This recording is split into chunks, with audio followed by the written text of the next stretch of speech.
हाँ जी, I hope ये पिछली वाली स्लाइड आपको अच्छी तरह समझ आ गई। इस वाली स्लाइड में जैसे मैंने लास्ट में बताया था कि हम क्या करेंगे, जो प्रिंट टेक्नोलॉजी थी, ठीक है, उसके क्या इम्पैक्ट पड़े, ठीक है। तो मेन हेडिंग क्या है, जो प्रिंट रेवोल्यूशन थी, प्रिंट की जो रेवोल्यूशन थी और इट्स इम्पैक्ट। मेन हेडिंग क्या है, प्रिंट की रेवोल्यूशन कैसे आई और इसके क्या प्रभाव पड़े, ठीक है। प्रिंट की रेवोल्यूशन हमने पीछे पढ़ लिया। रेवोल्यूशन का मतलब क्या होता है, क्रांति, चेंज आ जाना, ठीक है।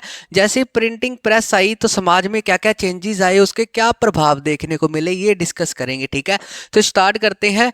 पहला कॉन्सेप्ट है why print is known as a revolution. जो प्रिंट टेक्नोलॉजी थी उसको रेवोल्यूशन क्यों बोला जाने लगा भाई, ठीक है। क्यों उसने समाज को चेंज किया था, इसीलिए उसको रेवोल्यूशन बोला जाने लग गया, ठीक है। तो it change the life of people, लोगों की लाइफ को चेंज कर दिया था। जैसे ही लोग बुक्स पढ़ेंगे तो उनको नॉलेज आएगी, ठीक है, तो उनकी लाइफ चेंज हो जाएगी, ठीक है। पीपल रिलेशन विद, पीपल का रिलेशन किसके साथ बनना शुरू हो गया, इंफॉर्मेशन एंड नॉलेज।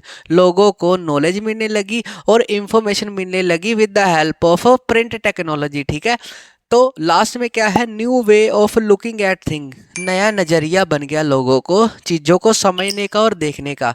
तो ये था जो प्रिंट रेवोल्यूशन के बारे में। हाँ भी क्रांति आई थी प्रिंट की, तो किस में आई थी, लोगों की, उन्होंने थिंकिंग स्टाइल को चेंज कर दिया था, ठीक है। जब आप पढ़ते हो ना तो आपको आपका नज़रिया चेंज हो जाता है, ठीक है, चीज़ों को देखने का। आई होप यहाँ तक आपको अच्छी तरह समझ आ गई। अब मेन एडिंग क्या थी, the print revolution and its impact. अगली सब एडिंग क्या है, ए न्यू रीडिंग पब्लिक। उस समय बुक्स के आने से, प्रिंटिंग प्रेस के आने से नई पब्लिक क्रिएट हो गई थी, जो क्या करती थी, रीडिंग पब्लिक, जिसको क्या बोला जाने लगा, रीडिंग पब्लिक। इसको समझो, ठीक है। जैसे फॉर एग्जांपल मोटर बाइक की बात करें, जैसे ही मोटर बाइक आई तो उसको चलाने वाले भी आए ना, ठीक है। तो एक नई पब्लिक कौन सी क्रिएट होगी हमारी पब्लिक में से, मोटर बाइक चलाने वाली, ठीक है। तो जैसे ही बुक्स आई तो कौन सी पब्लिक क्रिएट होगी, रीडिंग करने वाली, ठीक है। इसमें बड़ा इंपॉर्टेंट कॉन्सेप्ट है जो आपको आगे पता लगेगा, ठीक है। तो न्यू रीडिंग पब्लिक का पहला पॉइंट है with printing press.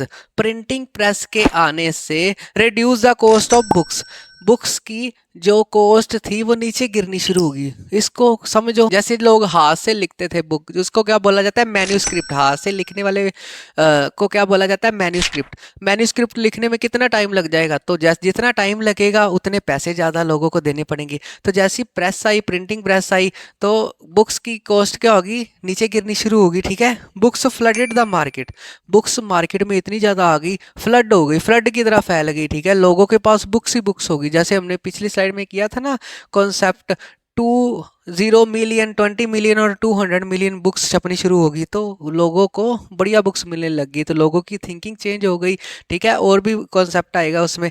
Creating a new culture of reading, नई रीडिंग का कल्चर शुरू होने लग गया, नया कल्चर शुरू हो गया जो बुक्स रीड करने लग गया, ठीक है। नई नई चीज़ थी, ठीक है। तो लोगों में बड़ा इसका उत्साह दिखाया गया और लोग इसको बुक्स को पढ़ना शुरू कर दिया, ठीक है। अगला कॉन्सेप्ट आता है रीडिंग का। रीडिंग के बारे में एक कॉन्सेप्ट याद रखना है, रिस्ट्रिक्टेड टू एलियंट्स। इसका मतलब ये है कि जो रीडिंग है ना अभी सभी तक पहुंच नहीं पाई थी। मान लो मैं नई चीज बाइक की बात करूं, ठीक है, जैसे नया नया बाइक आए, ऐसे तो नहीं कि सारी दुनिया उसको चलाने लग जाएगी, ठीक है। ऐसे तो नहीं होता ना, कुछ कुछ लोग चलाना शुरू करेंगे, ठीक है। तो रीडिंग कुछ ही लोगों तक सीमित थी, ठीक है। जो कॉमन पीपल थे, कॉमन मतलब साधारण लोग थे, वो ओरल कल्चर के ऊपर डिपेंड थे। ओरल कल्चर, समाज में दो तरह के लोग रहने लग गए अब, एक बुक्स पढ़ने वाले और एक दूसरा उसको बताने वाले, नरेट करने वाले, ठीक है।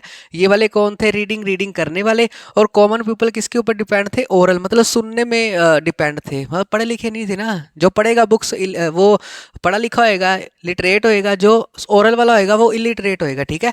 ओरल कल्चर में एक बात याद रखनी है, ओरल कल्चर किसको बोला जाता है, जब नॉलेज वाज ट्रांसफर्ड ओरली, जब नॉलेज को ट्रांसफर किसके द्वारा किया जाता है, ओरली बोल के। जैसे आपने रीडर उठाई, आपको समझ नहीं लगी, तो आप सुनने के लिए मेरे पास आ गए हो, ठीक है। तो मैं आपको बुक्स पढ़ने वाला, मैं रीडिंग वाला मतलब मैंने पढ़ी हुई है, तो आप ओरल कल्चर मतलब ओरल सुनने से आपको अच्छी तरह चीज़ों को समझ आ जाएगी। तो आपको जैसे सुनने में मज़ा आता है, सुनने में अच्छा लगता है चीज़ों को देखने में, ठीक है। तो वैसे ही कॉमन पीपल ओरल कल्चर के ऊपर डिपेंड थे। आपको शॉर्ट क्वेश्चन आ सकता है, हाँ भी कॉमन पर्सन जो थे उस समय किस कल्चर के ऊपर डिपेंड थे? Oral culture. ओरल कल्चर आ सकता है, क्या होता है जब नॉलेज को ओरली बोल के ट्रांसफर किया जाता है एक पर्सन से दूसरे पर्सन। अब नॉलेज उस समय कौन सी ट्रांसफर की जाती थी? लाइक टेक्स्ट वर रीड आउट, टेक्स्ट को रीड किया जाता था, पढ़ा जाता था, ठीक है। और बैलेड्स रिसाइट, बैलेड्स का मतलब क्या होता है? शोर गथाएं। जैसे आपके एरियाज में कोई भी महान शूरवीर है जिसने देश के लिए कुर्बानी ली, तो उसकी गाथाएं को सुनाया जाता था लोगों में, ठीक है। और फोक टेल्स, लोक कथाएं, लोगों की कथाएं, इंटरेस्टिंग जो कहानियां होती हैं लोगों की, वो सुनाई जाती थी बुक्स में पढ़ के। जैसे मैं हिंदू हूँ तो हिंदू से रिलेटेड कोई बुक लिख दूँ तो कोई और हिंदू उसको पढ़ेगा, तो वो हिंदुओं को इकट्ठा करके सुनाएगा, हाँ भी ये हमारी लोक कथाएं हैं, ठीक है। उसको नरेट किया जाता था, बोला जाता था, ठीक है। दो जगह पर नरेट किया जाता था, विलेज में और टाउन्स में, ठीक है। विलेज में कैसे किया जाता था? गैदरिंग करके, लोगों को इकट्ठा करके कहानियां सुनाई जाती थी, जैसे कॉमन पीपल को ओरली बताया जाता था, ठीक है, उनके कल्चर के बारे में। टाउन्स में, ठीक है, टेन वर्स। टेन वर्स का मतलब क्या होता है? पिक्चर में देखो, जैसे पता है क्या है, आजकल जैसे पब नहीं होते जहाँ पर लोग ड्रिंक करने जाते हैं, ठीक है। और आजकल क्या होता है, सॉन्ग्स वगैरह चलते हैं, उस समय यहाँ पर क्या किया जाता था? बुक्स को नरेट कर दिया किया जाता था। मेरे को पता है आपको सुनने में अजीब लग सकता है, हाँ अभी जहाँ पर ड्रिंक करने जाते हैं वहाँ पर बुक्स का क्या लेना देना। तो जैसे ही नई नई थी ना ये, तो लोग उस समय पसंद करते थे, बस इंटरेस्ट होता है कई कई चीज़ों का, ठीक है। बाय दिस, विद दिस क्या होगा? Hearing public and reading public, दो तरह की पब्लिक हो गई। एक हेयरिंग सुनने वाली, रीडिंग मतलब पढ़ने वाली। इंटरमिंगल है, आपस में घुल मिल गए, ठीक है। उस समय समाज में जो सुनने वाली पब्लिक थी और जो सुनाने वाली पब्लिक थी, उनका रिलेशन अच्छा होना शुरू हो गया, ठीक है। I hope full chapter tricks के साथ देखने के लिए डिस्क्रिप्शन बॉक्स में लिंक पे क्लिक करें